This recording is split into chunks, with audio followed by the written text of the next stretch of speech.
이 아침에 주신 하나님의 말씀은 로마서 12장 1절부터 13절까지의 말씀입니다. 로마서 12장 1절부터 13절, 신약 성경 256페이지입니다.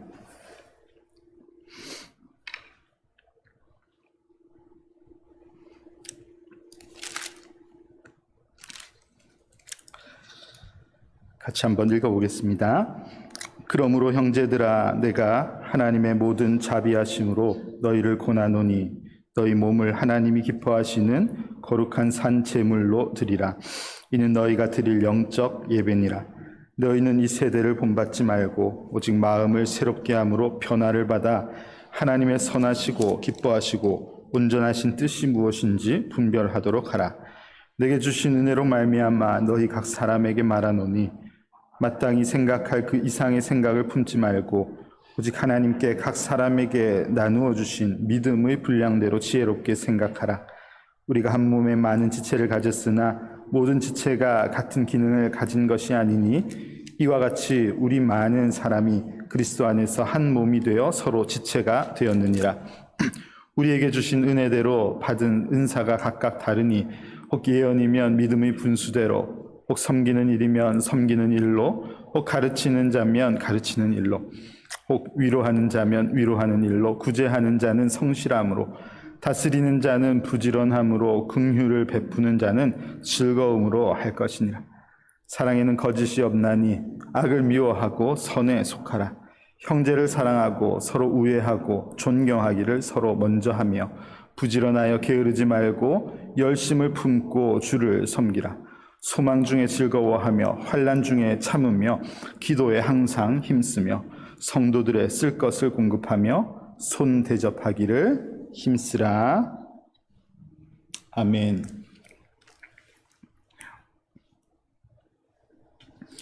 2021년을 그의 날개 아래라는 주제를 가지고 시작할 수 있도록 은혜를 베푸신 하나님께 감사와 찬양을 드립니다.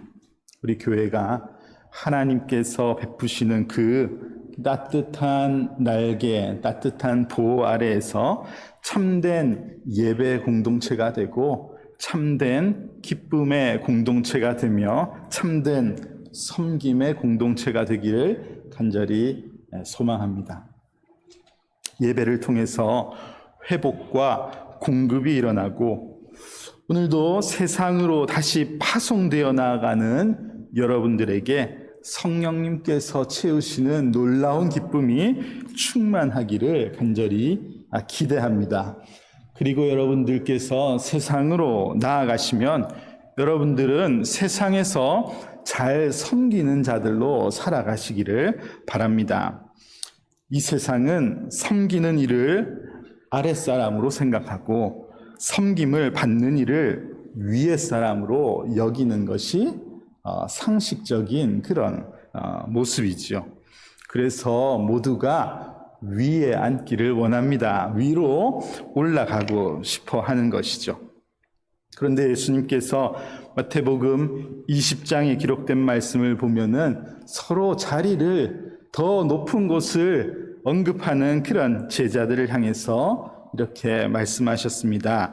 너희 중에는 그렇지 아니하여야 하나니 너희 중에 누구든지 크고자 하는 자는 너희를 섬기는 자가 되고 너희 중에 누구든지 으뜸이 되고자 하는 자는 너희의 종이 되어야 하리라. 인자가 온 것은 섬김을 받으려 함이 아니라 도리어 섬기려 하고 자기 목숨을 많은 사람의 대속물로 주려 함이니라. 예수님께서 이렇게 말씀하셨습니다. 하나님 나라의 관점, 하나님의 시선은 너무 다르다는 것을 이 말씀이 알려주십니다. 크고자 하는 자는, 으뜸이 되고자 하는 자는 오히려 섬기는 자, 종이 되어야 한다. 그렇게 말씀하시기 때문에 그렇습니다. 종의 모습으로 섬기는 자가 오히려 하나님의 나라에서 더 높임을 받고 더 빛난다는 것을 알려주십니다. 우리 예수님이야말로 가장 높으신 하나님, 섬김을 받으시기에 지극히 합당하신 하나님의 본체이심을 우리가 알지만 예수님은 세상에 섬김을 받으러 오신 것이 아니라고 그렇게 분명히 말씀하시고 도리어 세상을 섬기러 오셨다고 말씀하고 있습니다. 심지어 자기의 목숨을 많은 사람들의 대속물로 주시기까지 섬기시려고 이 세상에 오신 예수님을 우리는 따르는 자들, 그분을 닮기를 애쓰는 자들, 바로 우리를 그리스도인이라고 우리는 말하고 있지 않습니까? 그래서 예수님께서 이 말씀을 하시면서 제자들에게 이 제자들도 그런 세상의 흐름을 따르지 않고 당신을 쫓아가기를 원하시는 마음으로 이 말씀을 시작하시면서 너희 중에는 그렇지 않아야 하나니 너희는 그렇게 살면 안 된다. 세상 사람들은 섬김을 받으려고 애를 쓰는데 너희는 그렇지 않아야지 되는데 이렇게 언급하신 것입니다. 오늘 우리가 함께 읽은 로마서 12장 2절 말씀을 보면은 너희는 이 세대를 본받지 말고 이렇게 시작하죠. 이 사도 바울의 마음이 우리 예수님께서 너희 중에는 그렇지 않아야 하나니라고 말씀하신 그 말씀의 반복이라고 저는 생각합니다. 그만큼 교회와 성도된 우리가 세상에 보편화된 그런 흐름을 따르지 않도록 주의해야지 되겠습니다. 섬김을 받으러 오신 것이 아니고 오히려 섬기러 세상에 오셨다는 그 예수님의 모습을 실제로 실천하면서 우리가 말과 혀로 사랑하지 말고 행함과 진실함으로 하자 말씀하신 대로 우리의 사랑을, 하나님 사랑, 이웃 사랑을 실제로 실천하며 드러내며 살아갈 수 있는 교회와 성도가 다 되어야지 되겠습니다. 이를 위해서 오늘 이 말씀을 중심으로 세 가지를 기억해야지 되겠는데요. 첫 번째는 이제 이 예배가 오늘 우리가 11시에 예배를 시작했는데 이 예배가 끝나면 여러분들은 또 다른 예배가 시작된다는 사실을 잘 기억하시면 좋겠습니다. 바로 삶으로 드리는 예배입니다. 예배가 12시 한 10분쯤 되면 끝나나요? 이 예배를 끝나면 예배가 끝났다. 그게 아니고 오히려 이제부터 진짜 중요한 예배가 시작되는 것이구나 하는 것을 우리가 반드시 기억해야지 되겠습니다. 오늘 로마서 12장 말씀을 읽었는데 로마서는 1장부터 11장까지 정말 중요한 믿음의 본질에 관해 잘 가르쳐 주시는 내용이 가득 차 있습니다. 그 내용을 한마디로 표현하자면 하나님의 은혜, 전적으로 베푸시는 하나님의 은혜가 구원의 핵심임을 가르쳐 주시는 내용이 로마서 1장부터 11장까지 나와 있습니다. 기독교의 핵심적인 신앙 원리가 여기에 잘 기록이 되어 있다는 말이죠. 그런데 이 중요하고 방대한 가르침이 오늘 12장에 들어오면서 그러므로라는 말로 이어지고 있습니다. 여러분 이것은요 오늘 우리가 11시에 모여서 하나님의 은혜를 말씀으로 또 곱씹고 이렇게 한 후에 우리의 예배가 마치 그러므로 계속 이어지는 것과 같습니다. 하나님의 은혜를 우리가 다시 한번 기억하고 깨달았다면 이제 그러므로 이제 나가는 거예요. 그렇기 때문에 우리가 밖으로 나가는 것입니다. 우리는 말씀을 듣는 것으로 예배가 마무리되었다고 생각하는 경우가 많은데 로마서 말씀은 이제야말로 지금부터야말로 예배를 드리자. 그것도 오늘 말씀을 보면 하나님께서 기뻐하시는 예배, 거룩한 예배, 산 제물로 드리는 살아있는 예배를 지금부터 그러므로 드리자. 바로 이 예배야말로 영적인 예배야. 그렇게 가르쳐 주시는 말씀이 오늘 나오고 있습니다. 쉽게 말하면 지금부터 예배가 하나님께서 주목하시는 정말 중요한 예배라는 말입니다. 우리는 예배당을 떠나면서 예배를 마쳤다고 생각하죠. 오늘처럼 날씨 좋은데 오늘 오후에는 어디 가지? 오늘 오후에 뭐 하지? 이렇게 우리는 생각하는 경우가 많은데 가는 게 문제가 아니고 이제부터 우리는 진짜 예배의 자리로 들어가야지 된다는 것을 잘 가르쳐 주시는 말씀을 우리가 새겨야지 되겠습니다. 사도 바울께서는 이 예배에 관해서 말씀하시면서 1절과 2절에서 우리의 몸도 언급하고 우리의 영도 언급하고 우리의 마음도 언급하고 있습니다. 이제부터 이 예배를 마친 이후부터 우리가 나아가서 삶에서 드리는 예배가 우리의 모든 전 인격으로 드리는 참된 예배여야 된다는 것을 말씀하시는 것이죠. 어마어마한 겁니다. 어마어마한 예배를 이제 여기서 드린 거 아니고 이제 나가서부터 드려야지 된다는 말이에요. 여러분, 예배는 무엇이라고 우리가 표현할 수 있나요? 예배는 하나님을 만나는 것이 예배 아닙니까? 하나님을 대면하는 것이 예배입니다. 여러분, 하나님은 성전 안에만 계시는 분이 아니심을 우리가 잘 알고 있죠. 우리 하나님은 무소부재하신 분, 어디에나 계신 분이 하나님이심을 우리가 믿습니다. 한국교회가 잘못된 것을 강조했던 것이 바로 이와 같은 모습이죠. 마치 사람들이 모인 곳에만 하나님이 계신 것처럼 그렇게 모여야지만 예배인 것처럼 그렇게 자꾸만 강조했던 것입니다. 그런데 우리 예배는 12시 10분에 마치는 것이 아니고 계속해서 이어지는 것입니다. 계속해서 우리는 예배를 하러 나가는 거예요. 골로새서 3장 23절의 말씀처럼 무슨 일을 하든지 마음을 다하여 주께 하듯 하고 사람에게 하듯 하지 말라. 모든 일상의 삶을 주께 하듯 예배하듯이 그렇게 사는 것이 옳다는 말입니다. 일상이 예배가 되는 것이죠. 모든 일상의 삶을 주님 앞에서 예배하듯 살아가는 예배자의 삶을 살아가시기를 바랍니다. 이것이 우리가 계속해서 말하는 흩어짐의 예배의 가장 중요한 핵심이 아닐까 생각합니다.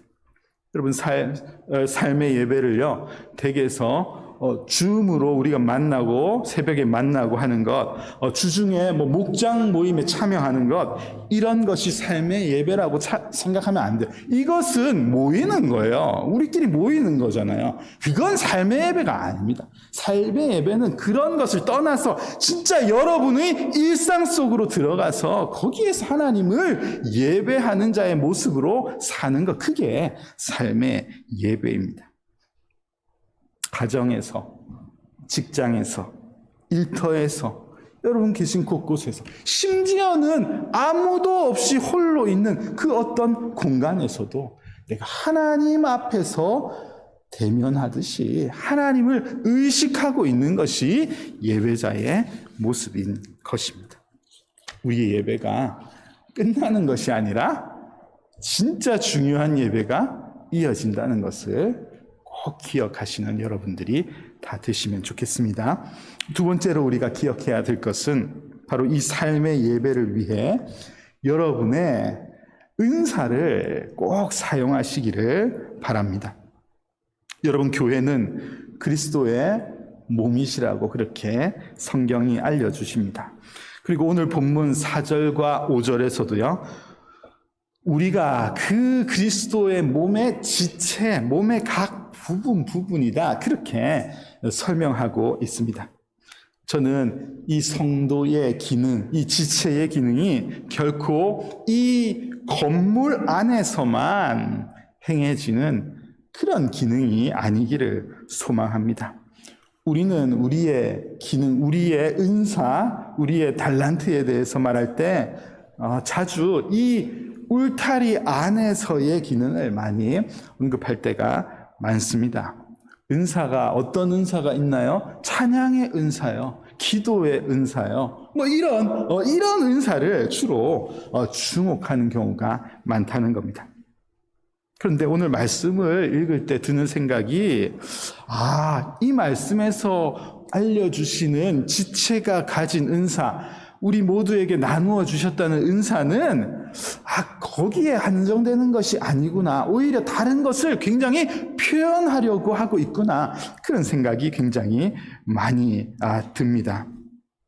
오히려 우리가 일상의 삶 속에서 나아가서 사용해야 할 만한 은사를 더 많이 언급하는 것 같습니다. 6절 말씀부터 쭉 보시면요, 섬기는 것, 가르치는 것, 위로하는 것, 구제하는 것, 긍휼을 베푸는 것, 이런 은사에 대해서 말씀하고 있고요. 그뿐만이 아니에요. 10절부터의 말씀을 보면은 사람과 사람의 관계 속에서 우애와 존경을 보이는 것도 표현되어 있고요. 게으르지 않고 부지런한 것도 우리가 사용해야 할 은사라고 말씀하고 있습니다. 어려움 속에서 참는 것도 언급하고 있고, 주변을 돌아보면서 쓸 것을 공급하는 것, 심지어 손님을 대접하는 것까지 우리가 잘 활용해야 할 하나님께서 주신 은사라고 알려주고 있습니다. 계속해서 이어지는 삶에서의 예배 속에서 이 매우 효과적으로 사용할 수 있는 은사를 우리 모두에게 주셨다는 말이죠. 여러분들의 삶의 대부분의 시간을 여러분들은 어디에서 보내십니까? 요즘에는 집에 많이 머무는 경우가 많고, 집 혹은 여러분들 속한 직장, 또 우리 교회는 학교, 또 연구하시는 곳에 머무시는 분들도 많습니다. 그곳에서 만나시는 분들과 함께 그곳에서 존경과 우애를 보이며 잘 관계하며 지내고 계십니까?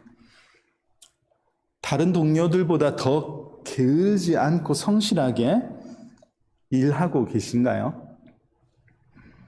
혹 그곳에 어려움이 닥치면 다른 사람들보다 더 잘 참고 인내하시는 그런 일꾼이 되고 계십니까?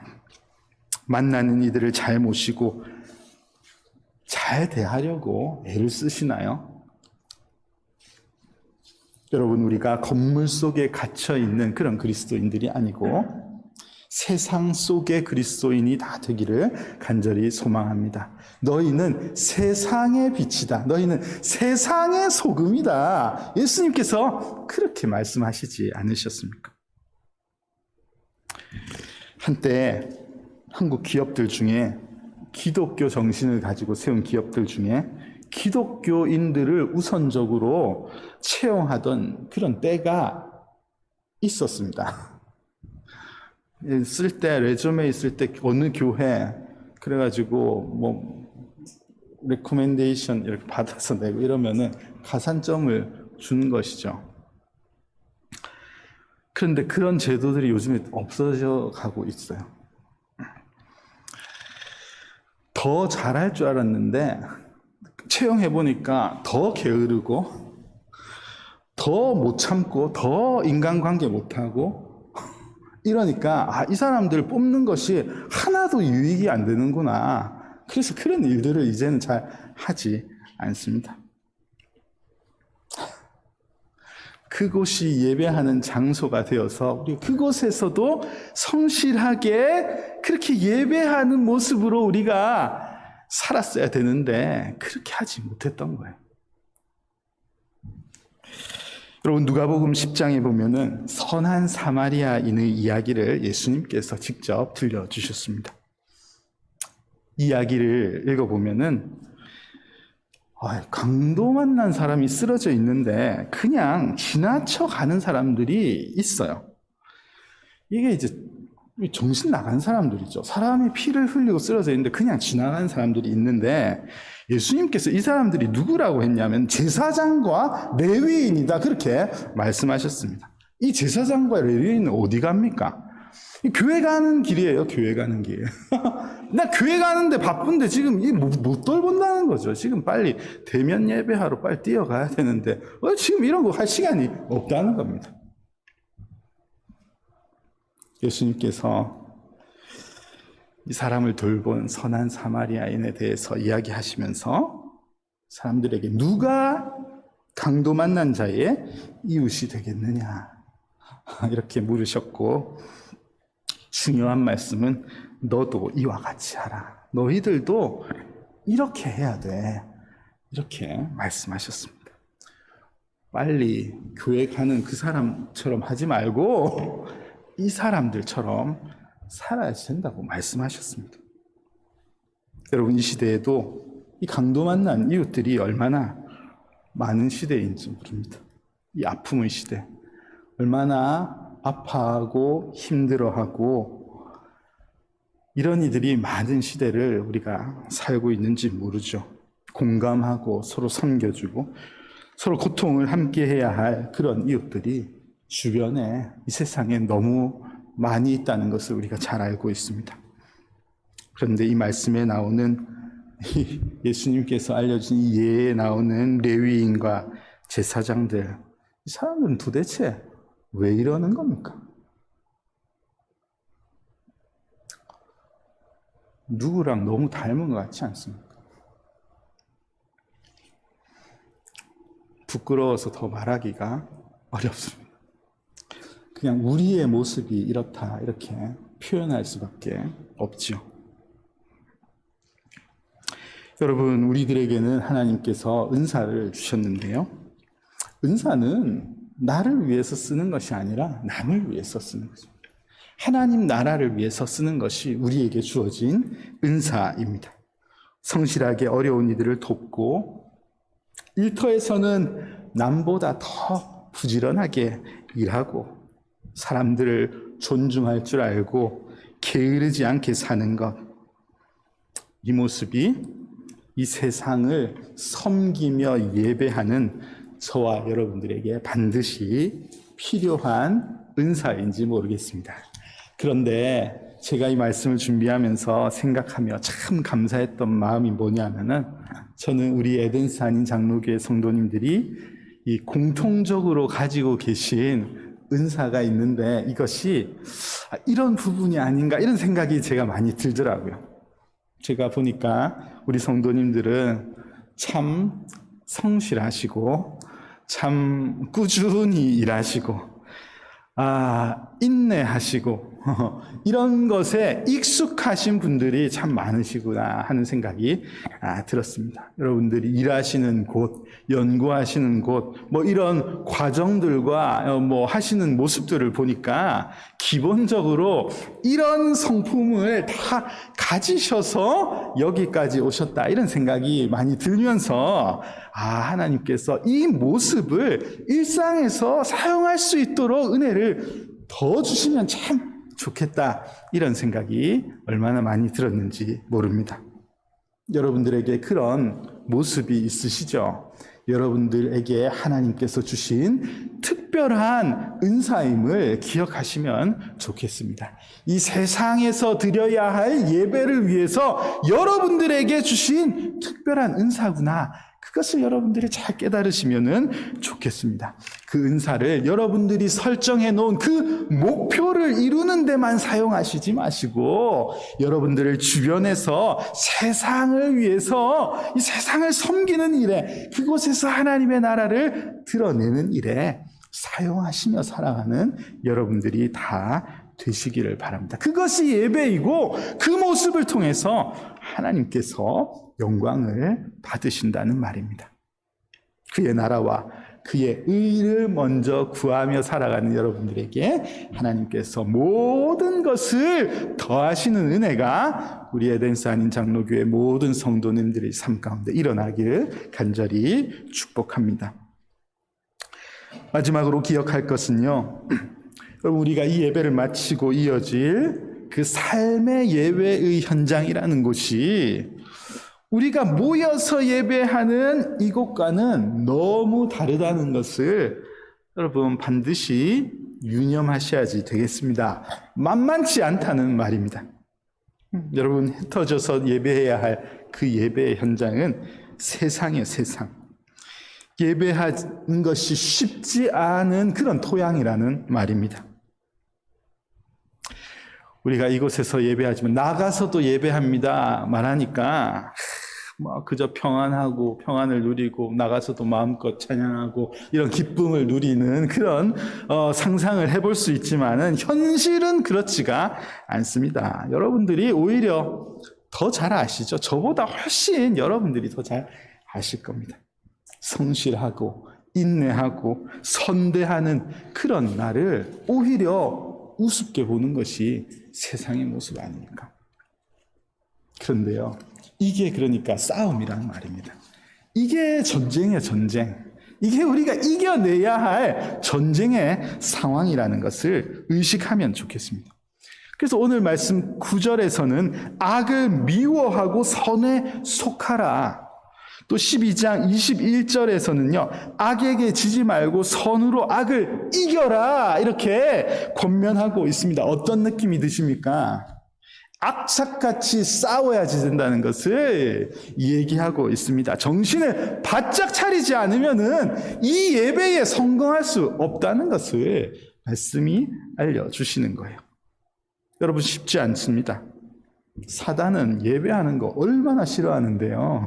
얼마나 싫어하는데. 그래서 우리가 모여서라도 이렇게 예배하니까, 우리가 때로는, 위로를 많이 얻고 성공할 수 있지만은, 나가서 예배하는데 사단이 그냥 내버려 둘 리가 없습니다.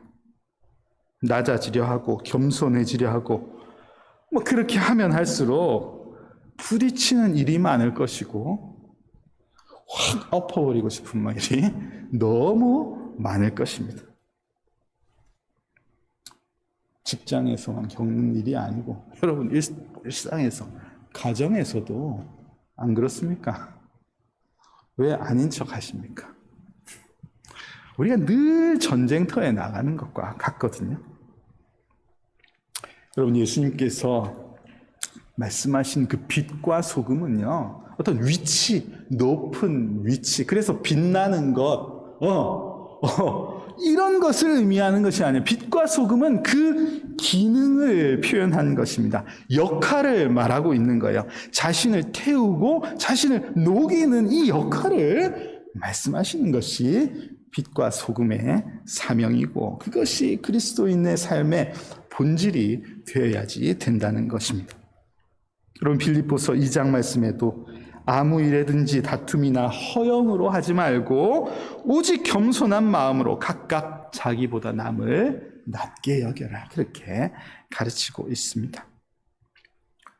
이게 얼마나 어려운 일인지 우리가 잘 공감하고 있죠. 그래서 우리는 한편으로 모여서 드리는 예배에 충실히 참여해야 할 필요가 있습니다.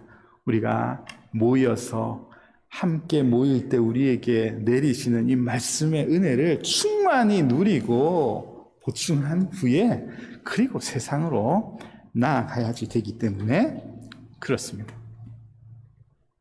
우리 사랑하는 에덴스 한인 장로교회 성도 여러분,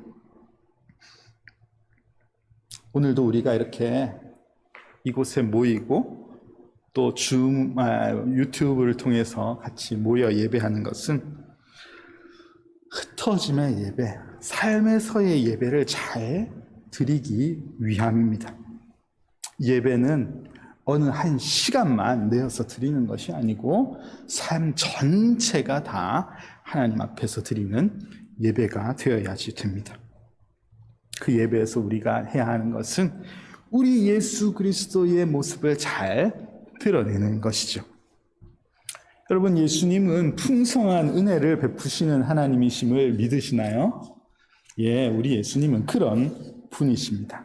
저는 이 풍성한 그리스도의 모습이 온 세상을 향해 흘러갈 수 있는 그 통로가 여러분이 될 수 있기를 간절히 소망합니다. 에베소서 3장 말씀을 보면은 사도 바울께서 자신을 주님의 일꾼으로 삼으신 것에 대해서 감사하면서 뭐라고 표현하고 있냐면은 측량할 수 없는 그리스도의 풍성함을 이방인에게 전하게 하시기 위해서 나를 일꾼을 삼으셨다. 그렇게 표현하고 있습니다. 측량할 수 없는 그리스도의 풍성함을 이방인에게 전하기 위한 것이라고 말씀하고 있습니다.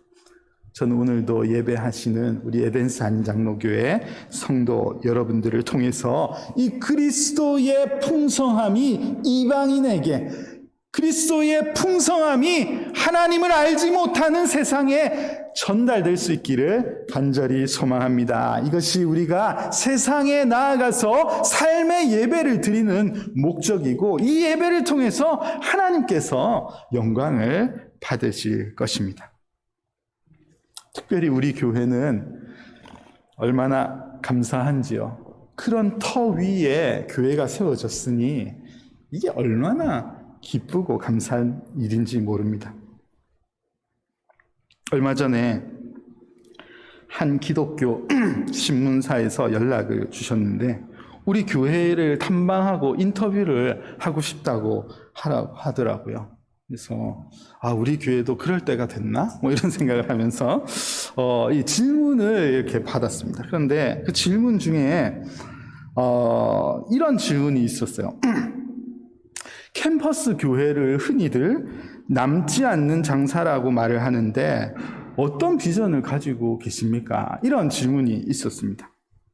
이 교회는 모이면은 좀 이따 다 가버리고, 모이면 좀 이따 다 가버리는데 이 교회 괜찮겠습니까? 뭐 이런 질문이죠. 제가 이 질문을 읽고는 이 질문 진짜 잘 하셨다. 이런 생각이 들었습니다. 우리 남는 장사 아닌 거 어떻게 아시고 이런 질문을 주셨습니까? 우리는 참 어렵습니다. 제가 그런 대답을 하려는 게 아니고, 이 질문 진짜 잘했다. 이게 바로 이 세상의 패턴이거든요. 이게 바로 그냥 일반적인 세상의 패턴을 따라가는 교회가 우리 교회를 바라보는 시선일지 모르겠다는 생각이 들어서, 잘 만났다. 여기에 대해서 내가 대답을 제대로 해가지고 이게 우리 교회가 얼마나 축복받은 교회인지, 교회가 이래야지 된다는 것을 잘 말해야지 되겠다, 이런 생각이 들었습니다. 이 교회를 이 허다한 그냥 세상의 기관으로 보면은, 이 무슨 장사하는 기관으로 보면은 이게 남는 게 없는 장사라고 볼 수 있지 않습니까? 그런데 교회가 무엇을 하는 곳인지, 또 예수님께서 분명히 섬기러 세상을 오셨다는 이 말씀을 우리가 주목해서 알고 세상의 흐름을 본받지 말아야지 된다. 너희는 그렇게 하면 안 된다. 그렇게 말씀하시고 가르쳐 주신 예수님의 말씀을 생각할 때 이 교회만큼 생산성이 높은 교회가 어디 있습니까? 이렇게 제가 대답을 할 건데, 이렇게 막무가내로 할 생각은 없고요. 부드럽고 온유하게 잘 알아듣도록 그렇게 설명을 해야지 되겠다, 그런 생각이 들었습니다. 교회가 다 그래야지 되지 않습니까? 다 섬기고 나누고 모이려고 힘쓰고 다 자꾸 모이고 쌓아놓고 이러다가 보니까 교회가 속에서 썩어가는 그런 현상이 일어나고 있는데, 우리 교회는 썩을 틈이 없지 않습니까? 모이면 좀 있으면 가야 되는데 얼마나 좋은지요. 이렇게 순환이 일어나고 재생산이 일어나고 계속해서 파송하는 이런 교회야말로 가장 생산성이 높은 그런 교회가 아닌가 생각하면서, 우리가 정말 좋은 교회에 속해 있구나라는 것을 우리가 잘 의식하고 감사하면서 우리가 이 역할을 더 잘 감당하려고 애를 써야지 되겠습니다. 흩어질 것도 없고 섬길 대상도 없고 더군다나 나갈 마음도 없고 그냥 우리끼리만 재밌는 교회, 그게 얼마나 하나님께서 책망하실 교회인지 우리가 잘 기억해야지 되겠습니다. 그리스도의 풍성함을 이방인에게 전할 수 있는 그런 교회가 우리 교회에게 주신 사명임을 잘 기억하면서 더 성실하게 우리가 이 사명을 잘 감당하는 교회가 되면 좋겠고, 특별히 제가 여러분들과 함께 사역하면서 이 사역을 사명으로 받아들이고 참 우리 교회 성도님들이 잘 섬기는 일에 정말 마음과 모든 것을 다 드리는 그런 모습을 보면서 얼마나 감사한지 모릅니다. 여러분들의 그 섬김이 천국에서 해같이 빛날 것을 분명히 믿습니다. 여러분, 또 한 주가 시작되는데요, 우리가 주님께서 보호하신 그 날개 아래에서 세상에 나아가 세상을 잘 섬기고 성실하게 살아감으로써 하나님께 영광 돌리는 삶의 예배를 잘 드리시다가 다음 주에 또 만날 수 있는 그런 은혜를 누릴 수 있기를 예수님의 이름으로 축복합니다.